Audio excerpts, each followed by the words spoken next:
Hey there guys, it's Metro, and we are back again taking a look at routes for Season 3 Encrypted, last season of Shadowlands. So we've learned a lot about routing as we go throughout this entire expansion, and I'm kind of assuming that you already know a lot about this because honestly, there's not really much to talk about for some dungeons. You could just do the exact same route you've done since Season 1, and there's no real changes. There's a couple dungeons that are heavily impacted, and we are going to talk about those here today, but for the most part, we're not really seeing too much crazy stuff. So a lot of people have been asking about the routes, and honestly, I was hesitant to release them and to make them because I'm just not sure this is what I'm going to use. But in the spreadsheet down below, we have a regular thing. I'll show you this, what it looks like here. We have the paste bins here, okay?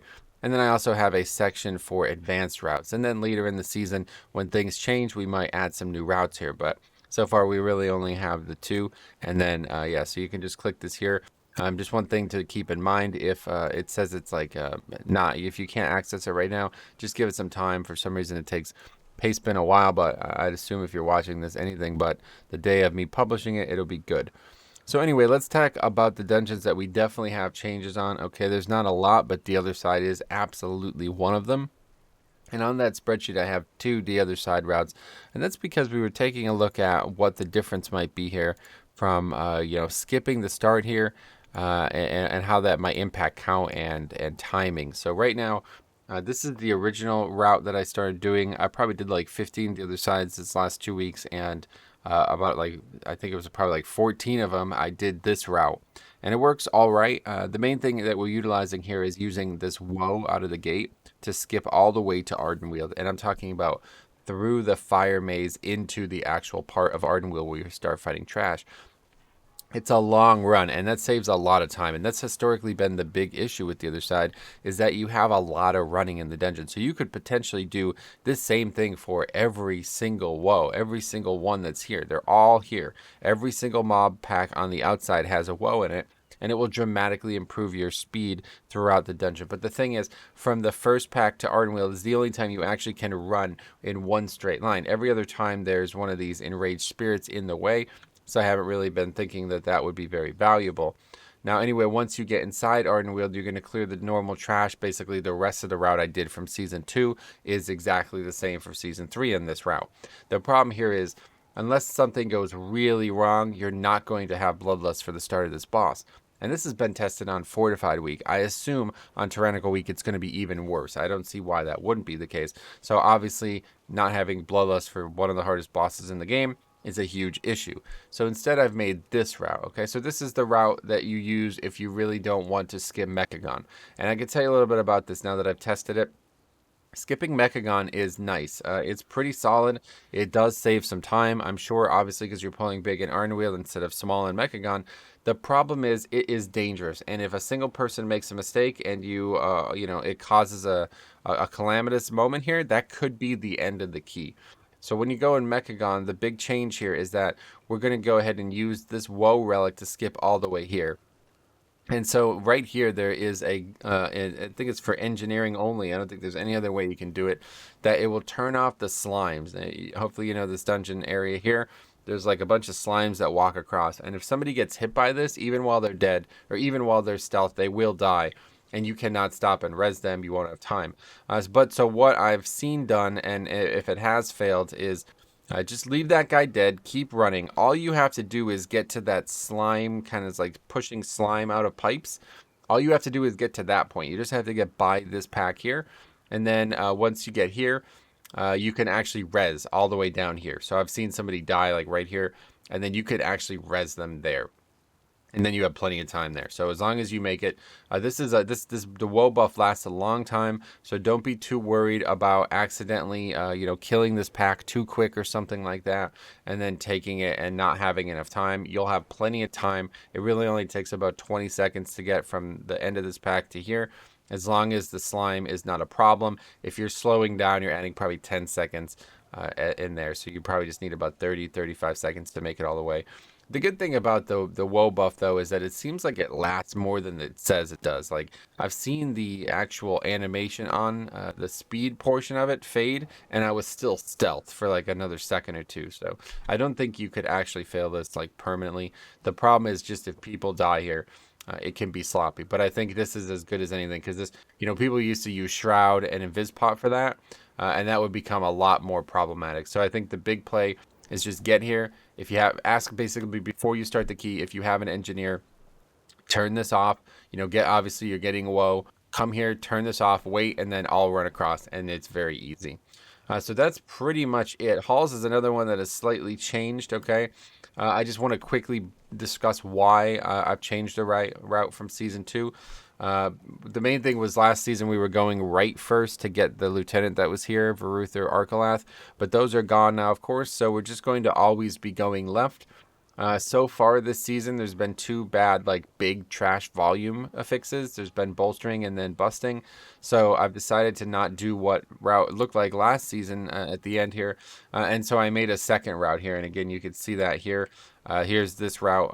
And this is just the route that we did last season where we would just start the dungeon by going left.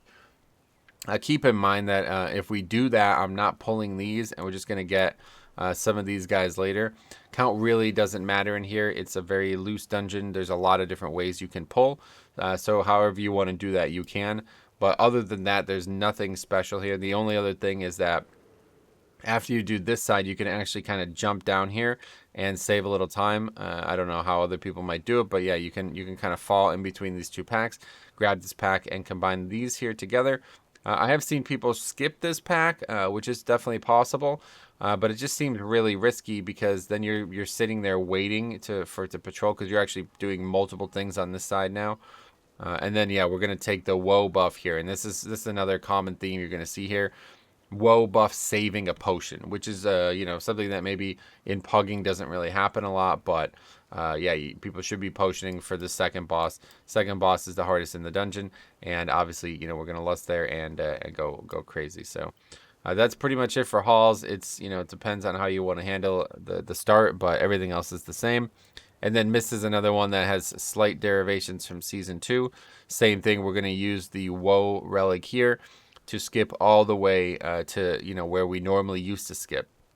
So people used to just rip an Invis potion.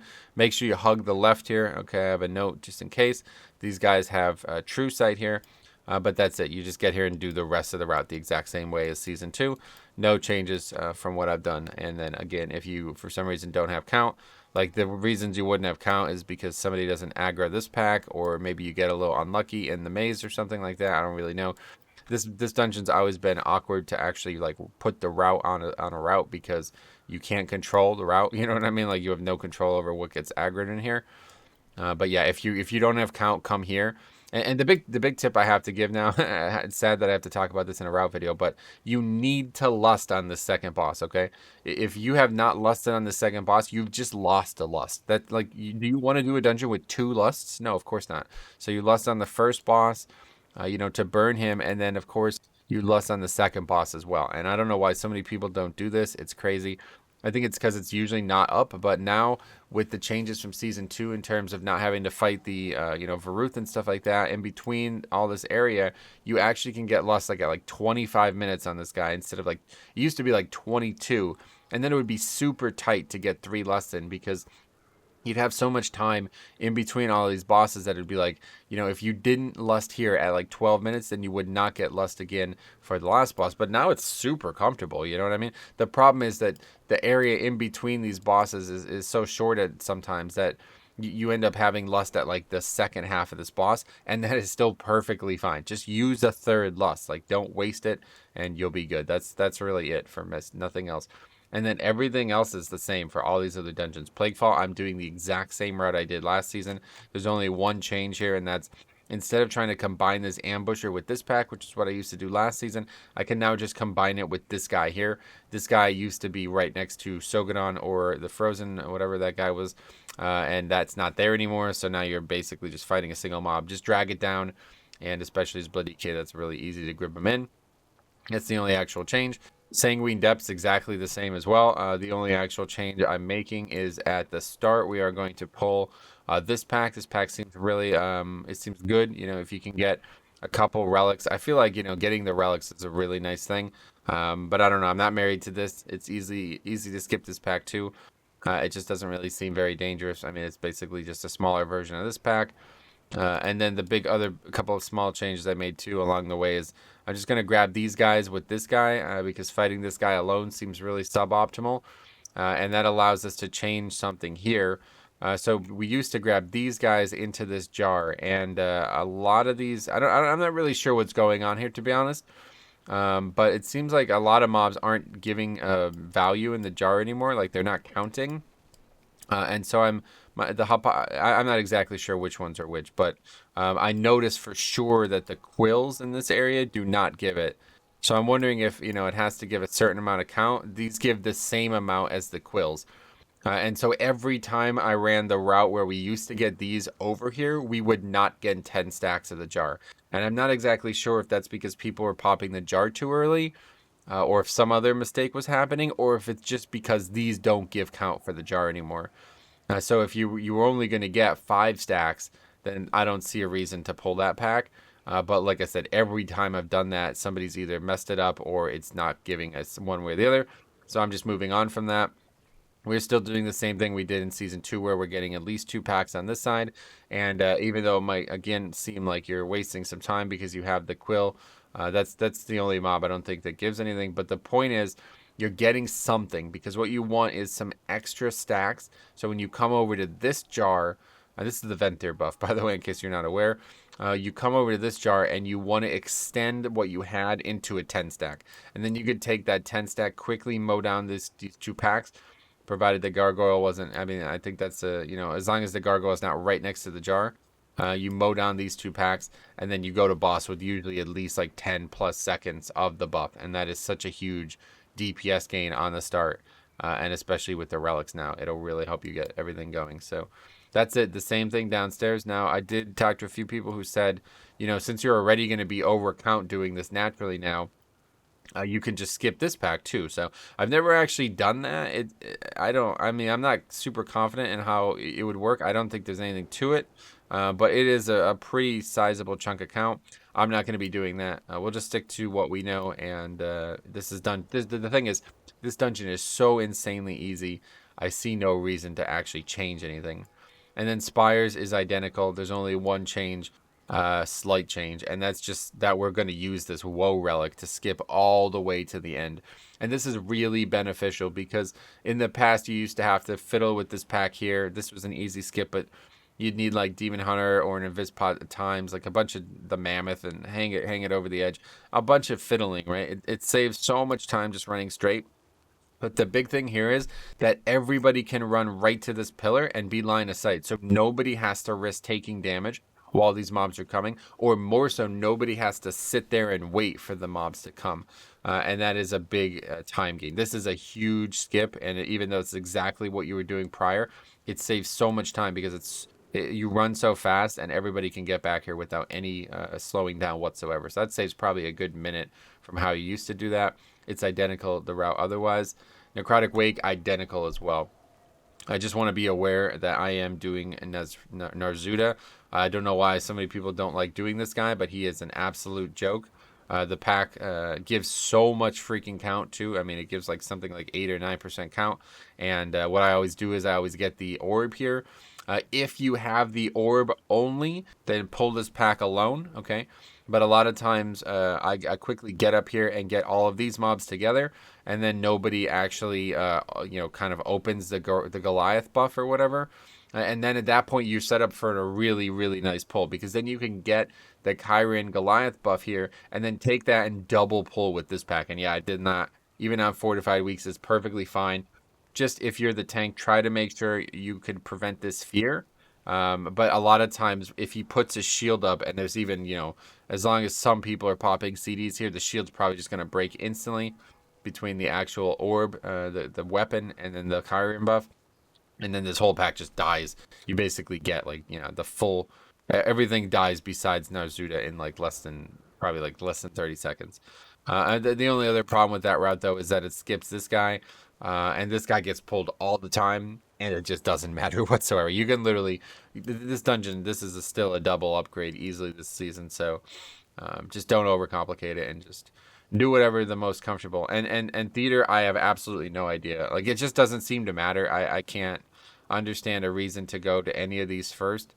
The only thing I will say is that I'm doing Zav last because that seems like the boss that you need lust on the least. But now that we're not going in, basically in season 1 and season 2, a lot of times you were coming in to get this pack killed and then going to a different wing. In season 1, that would give you perfect pride splits, but in season 2, that was because Varuth and Sogadon were here. But so now that you're not doing that, I'm not really sure what the smartest way to approach this area is. And so I did this a few times where we just pull these solo and then still pull both of these guys together. But recently I did it and some guy was like impatient, pulling for the tank, and he grabs this pack as well. And honestly, I think that's the choice to make because you actually get not only to get the relics, but you kind of separate these guys. These guys can be very dangerous together if you get the wrong ones. And even though you can technically control which one is which one is aggroing, it's still, I can't figure it. I honestly can't seem to make it work, so it's just a luck thing for me. But yeah, I think this is probably the play. You can get this, and even if you have to fight this guy solo, it's not the end of the world. But since I can mind control the captain, I usually get that and then kind of Gorfiends these together. And that's it. I think maybe the play is to skip that, to not do that. Just pull this guy solo. If these guys are really extended, like if they're all the way patrolled down here when you get here, then it's probably going to get pretty messy. So just don't do that. Just wait until this pack is dead, and then you can kill these. But that's it for theater. I really don't see anything going in theater. So let's talk about the 2 dungeons that are new, and these are the ones that we need to talk about the most. I'm actually going to start with Gambit because I feel like that dungeon has a lot less to talk about, and just only one thing to mention here. So the thing is, this portion of the dungeon, this first area here, is a real mess, and it's extremely unlikely that you're going to pull exactly what you want. But I think it's not that unlikely. So what you want to see here is, from what I can tell, like about 41%. So I have 100.29%. But I have this issue with Gambit and Streets where it doesn't seem like the count in MDT is right. And so I don't know for sure, okay? But I would say that all you need is like, obviously you're going to pull this first pack because it has the relics. And then you're going to pull basically everything along the left side is what seems to be like the only logical way to handle this. And you just got to stop these runners. But, as long as you basically just like keep an inventory of what packs you need, and if you get one of those packs that like if you get this pack somehow, or you get this giant somehow, then just try to deduct that somewhere else, and you can actually use the woe relic here to skip these packs if you need it. Like if you accidentally get way too much count early on, like this pack aggroves all the time too, because while you're fighting this here, it will run into that one. So if you end up with some extra packs, just keep that in mind. And what it says on MDT is it looks like 41% before you go inside here, and then the rest of the dungeon is just chalk. There's nothing to talk about whatsoever, other than the fact that I've just been skipping this mob. Even though this has the relic, this mob, it's a lot of danger for only 3% count. So I don't really feel like that's a good option at all. I think that's 100% you skip, and I think you would skip these too if that was possible. But I can't. That doesn't seem in any way possible. So these guys are insane. They're probably the hardest mobs in the game, honestly, right now, and especially on fortified. So, but even at worst, on tyrannical, it's still a single mob that gives 3% count, and that has intense danger and lots of target swapping at times. So it seems like a guaranteed skip, and that's what we're going for. 41 here, so we can skip there, and then the rest. But like I said, I don't really know if that's the right count. All I know is that's the right pull. And so then let's talk about Wonder, Streets of Wonder, and this is why I'm saying this, because this route is actually not giving 100% count, and that's because MDT is wrong. So there's supposed to be 4 skulkers here. The only thing I could think of is that they put them in one of these packs, but I guess this is a patrol as well. I'm not really sure. They don't even have the patrol routing on here yet. Maybe you have to pay for that. Remember that. Anyway, yeah, I don't know about all that, but all I know is you need 4 skulkers here. That's it. If you get 4, there's always this one right here. And then there's this, I think this one is like kind of walking around by this little brunch area here. And then this guy's up on the stairs. There's like stairs to the left of this pack. And as long as you get those 3, then there should be a 4th in this area somewhere. I'm not really sure, but after watching, the runs that I've been doing, he's kind of just sitting in this pack. So I don't know if it's always in the pack or if he's walking somewhere else. But one way or the other, I've never missed that one. I usually miss the one that's over on the right here. If I did miss one, that has happened to me before. I believe that's the one I've missed. But yeah, if you get to the end of the dungeon and you don't have 100% count, well, whatever. Just grab one of these mobs. I mean, it's not the best pull, 2 Peacekeepers, but whatever. Not the end of the world. This dungeon, a lot of people are saying they're having a lot of trouble with it, but honestly, I think this is a really good route. The main thing is quickly getting through this area. I've also saw people consider doing this area first, because if you can kill this pack first and then this pack last, and you can get the woe buff, you can actually do the entire thing with the woe buff. And I don't know if it keeps you in stealth or what. I've never actually seen it done, but I've heard people talk about doing it, and that's cool. The problem is then you're kind of using a bad lust. I mean, I guess you don't technically have to do the Oasis first, but then you're not going to have lust for Maelroom, which seems to me like a much, much, much, much better lust boss. This boss, the longer it goes, the worse the downtime gets. And I did just want to say something about that boss, that it's actually really dangerous, and it can easily aggro while you're fighting this pack.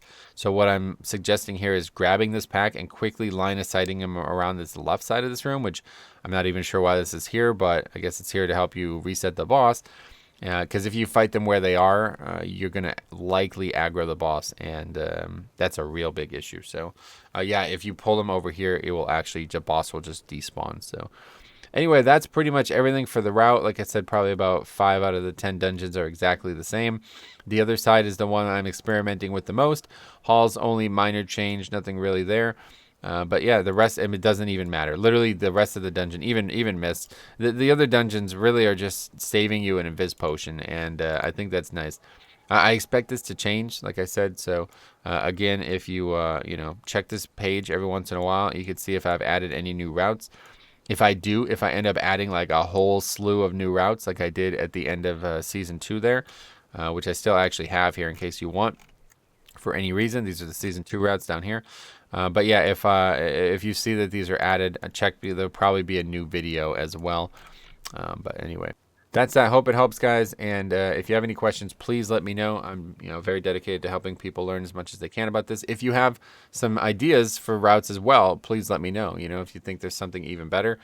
I have seen, like I said, a lot of people do different things, especially in Sanguine. Sanguine's the one that seems like people are trying to get the most like froggy with, but it's like, dude, this dungeon is an absolute joke in terms of count. Like, it just does not matter. It's such an easy trash dungeon. It's insane. You love when this dungeon is unfortified. So it's just like, just don't wipe, and you upgrade this key 100% chance. So I just don't really care. I don't see any reason to be changing things. So thanks for watching. We'll see you in the next one.